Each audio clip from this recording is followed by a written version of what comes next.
She woke up before the alarm.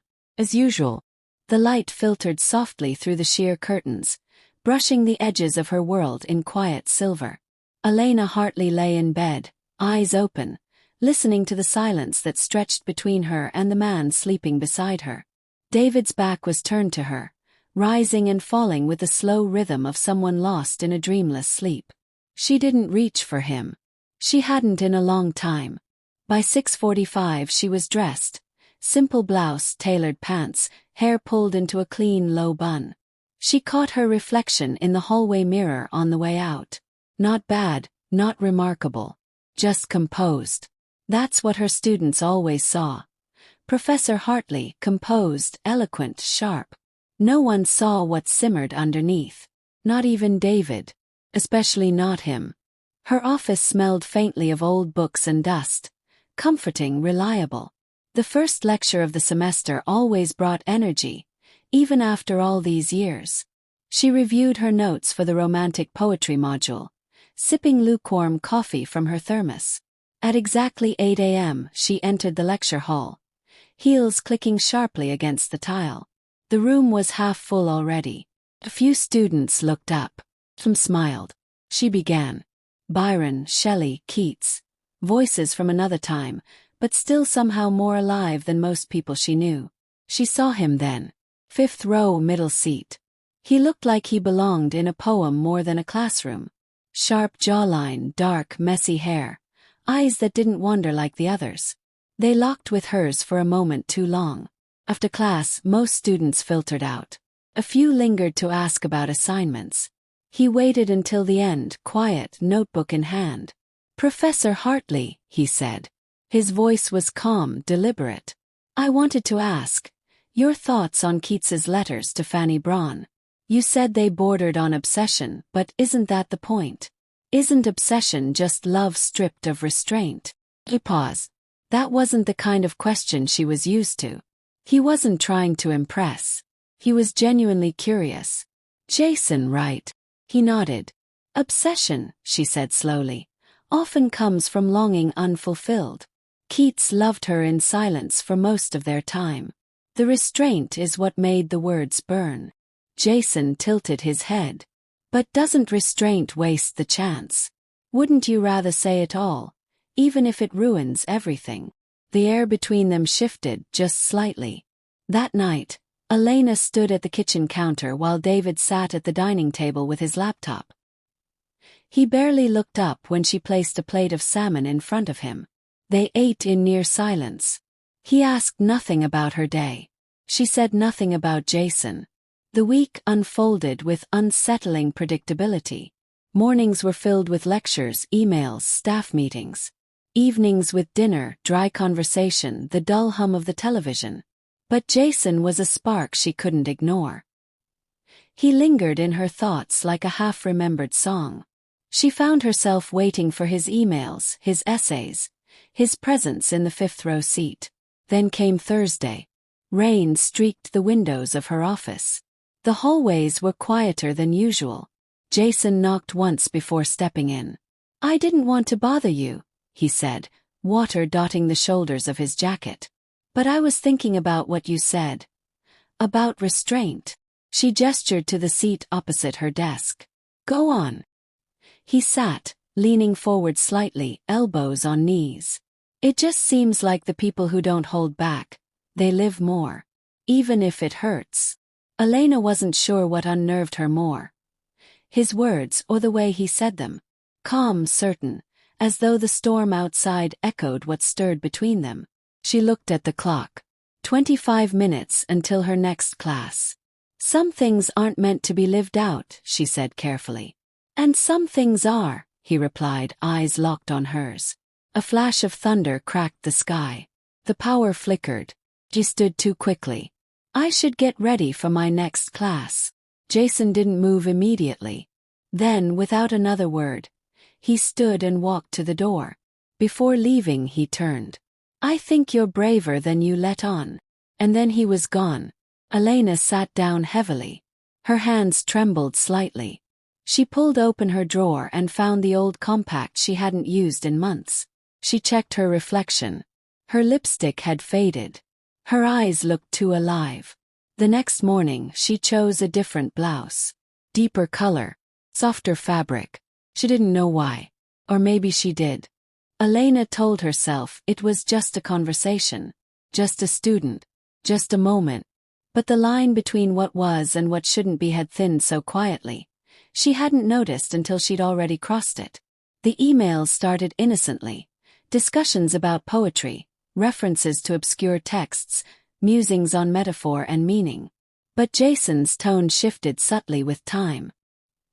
He quoted passages that bled into personal confessions, slipped in lines like, "Some words are too dangerous to speak aloud, but too honest to bury." She knew she should ignore it. She was his professor, a married woman. But something about the way he wrote, so raw, so sure, tapped into a part of her long buried. David missed dinner again. A work emergency, a late call, a text sent without punctuation. Elena sat at the table alone, a half-finished plate of roasted chicken in front of her. Her phone lit up. Jason. Ever think Keats was talking to someone he could never really have? She stared at the screen. Her thumb hovered. Then she typed. Elena. Sometimes that's the only kind of person worth writing for. She pressed send. Her heart hammered in her chest. It was only words. But they burned hotter than any touch. The next week, their conversations deepened. Jason shared more. His strained relationship with his father, the loneliness he felt being too much for most people his age. Elena listened, replied, offered careful empathy, wrapped in academic professionalism. At least, that's what she told herself. One afternoon after class, he lingered again. Most students had left. He approached the desk less guarded now. "You know," he said, placing a dog-eared book of Neruda poems on her desk, "I used to think no one really understood this stuff. Not like you do." She smiled, tight-lipped. Poetry isn't meant to be understood. It's meant to be felt. Jason's gaze didn't waver. Exactly. Silence stretched between them. Elena stood abruptly, gathering her papers. "You should go, Jason. I have a meeting." He nodded, not offended, not surprised. "Of course." As he walked out, she could feel him behind her eyelids when she blinked. That night, the power went out during a thunderstorm. David was out of town again. She lit candles, poured a glass of red wine, and sat at her desk, rereading Jason's latest message. There's a kind of danger in restraint, don't you think? You end up locking away the best parts of yourself, hoping someone notices the key. She didn't respond. She read it again, and again. She dreamed of him that night. His hand on her back, his breath on her neck, his voice in her ear. She woke breathless, sheets twisted around her, pulse racing. The next morning, she stood longer than usual in front of her closet. She reached for a silk blouse she hadn't worn in over a year. It was just a shirt, but she knew why she picked it. The following week, Jason arrived at her office with a question about his independent project. She pretended not to notice how close he stood, how his fingers brushed hers when he handed over his annotated outline. "It's impressive," she said, glancing over it. He nodded, then added softly, "I worked hard on it. I wanted you to see what I'm capable of." Her eyes met his. "You don't need to prove anything to me." His voice dropped. "Maybe I already have." She stood, pushing her chair back. "Jason." He didn't move. Just stood there, eyes steady, like he was waiting for her to flinch. But she didn't. She was the one who broke the silence. "This is getting inappropriate." "I know," he said, voice low. "But I can't stop." Neither could she. That evening, David returned from his trip. He kissed her on the cheek, then disappeared into his study. "No, how was your week?" "No, you look beautiful tonight." Just the soft click of his door closing. She went to their bedroom alone. Sat on the edge of the bed, scrolling through her messages. None from Jason. It shouldn't have disappointed her, but it did. Then, as if summoned, a message arrived. Just one line. "I can't stop thinking about you." She didn't reply. But she didn't delete it either. Instead, she lay back on the bed, staring at the ceiling. The fan spun in slow, hypnotic circles above her. Her chest ached, not with guilt, but with the hollow space desire had carved out inside her. And in that space, Jason's words echoed, soft and insistent. She had crossed no lines, not really. But she was standing right at the edge. And her toes were already over it. The air was heavy that evening, thick with the warmth of a late spring sun and the kind of silence that seemed to press against the windows of her office. Elena sat behind her desk, her hands folded over a stack of ungraded papers she hadn't touched in over an hour. She wasn't looking at the clock, but she knew the time. Jason would be there soon. She told herself this was the last time. That she needed to put an end to whatever it was that had formed between them. She rehearsed the words in her head. This can't continue. This was never appropriate. Crossed a line. There was a soft knock. When she opened the door, Jason stood there, shirt slightly rumpled, a book in one hand, the other tucked into his pocket. His eyes met hers without hesitation, without guilt, without fear. "Professor," he said quietly. She stepped aside without a word. He walked in, placing the book on her desk like a peace offering.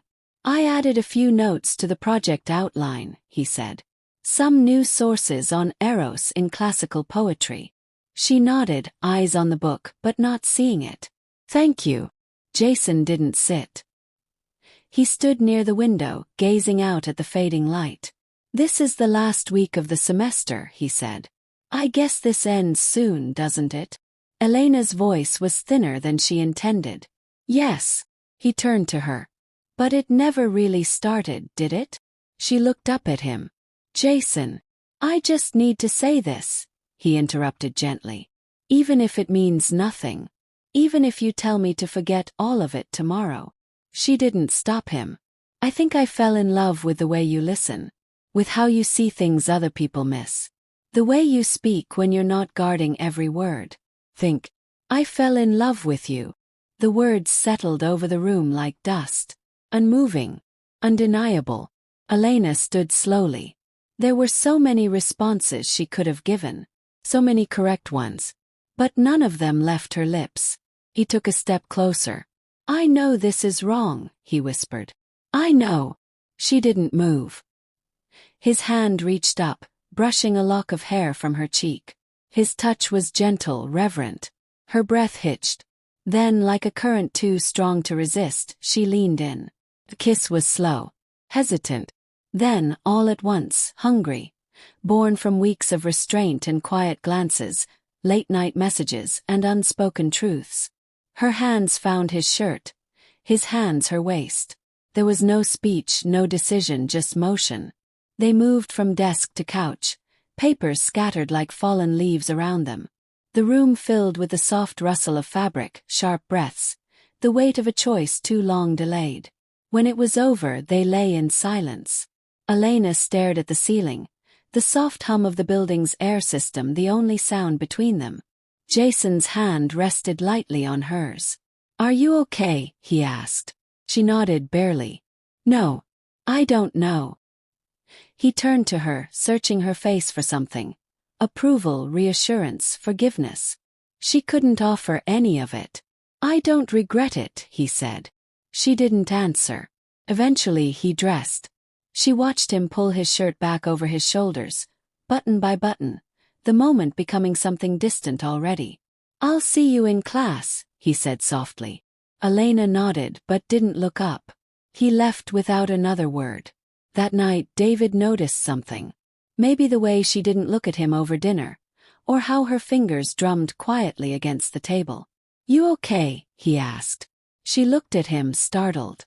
It was the first time in weeks he'd really asked. "I'm fine," she said. "Just tired." He nodded, accepting it too easily. Later she found the note in her briefcase. A small folded piece of paper. Jason's handwriting. Just 4 lines. "You opened a door I never meant to knock on. You stepped into fire without fear. Even if you walk away, I will always remember the sound of your silence." She read it once. Then again. Then she folded it carefully and placed it in the drawer beside her bed, underneath a stack of forgotten jewelry boxes. She lay beside her husband that night, eyes open, listening to the soft rhythm of his breathing. She had returned to the life she had built, on paper unshaken. But nothing inside her remained untouched. She hadn't meant for this to happen. But now there was no going back.